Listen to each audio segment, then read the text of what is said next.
Dans la nuit où il fut trahi, le Seigneur Jésus fut conduit par ceux qui le livraient vers Caïphe, le grand prêtre.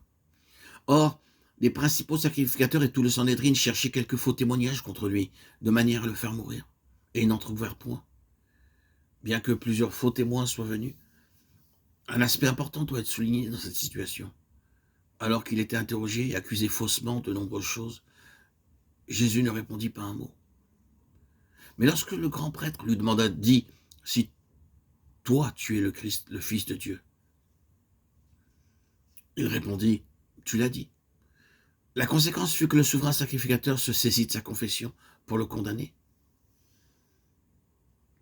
Le matin suivant, l'ayant lié, ils l'emmenèrent et le livrèrent à Ponce Pilate, le gouverneur. Pilate l'interrogea, disant, es-tu toi le roi des Juifs? Et Jésus lui dit, tu le dis, n'est-ce pas étrange qu'après lui avoir répondu, Pilate le déclara innocent et voulut le relâcher. Alors que dans le cas du souverain sacrificateur, Jésus fut condamné parce qu'il avait répondu, tu l'as dit. Nous voyons le contraste. Avec Pilate, Jésus fut absous en disant pratiquement la même chose. Tu le dis.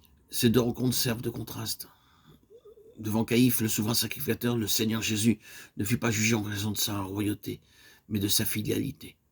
Mais devant Pilate, le gouverneur, il le fut à cause de sa royauté.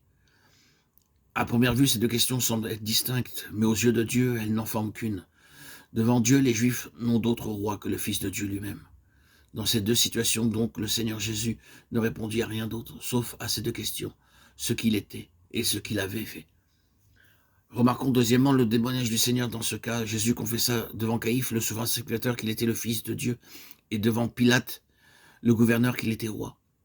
Dans ces deux cas, il rendait témoignage à ce qu'il était. Quand le souverain sacrificateur entendit que le Seigneur rendait témoignage par ses paroles, dorénavant vous verrez le Fils de l'homme assis à la droite de la puissance et venant sur les nuées du ciel. Il déchira ses vêtements en disant, il a blasphémé. Qu'avons-nous encore besoin de témoins? Voici, vous avez entendu maintenant son blasphème, que vous ensemble et répandant, ils dirent, il mérite la mort. Pourquoi n'ont-ils pas accepté le témoignage donné par le Seigneur Jésus? Quelle était leur pensée secrète? Ils n'avaient pas l'intention de prouver qu'il était ou non véritablement fils de Dieu, car ils estimaient que le seul fait d'avoir confessé qu'il était le Fils de Dieu était déjà coupable. Leur intention n'était pas de prouver un fait, mais d'avoir un prétexte pour pouvoir l'accuser. C'est pourquoi, dès que le Seigneur Jésus reconnut qu'il était le Fils de Dieu, ils qualifièrent ses paroles de blasphématoires et le condamnèrent. C'est la preuve qu'ils n'avaient pas l'intention de rechercher si cet homme était vraiment le Fils de Dieu.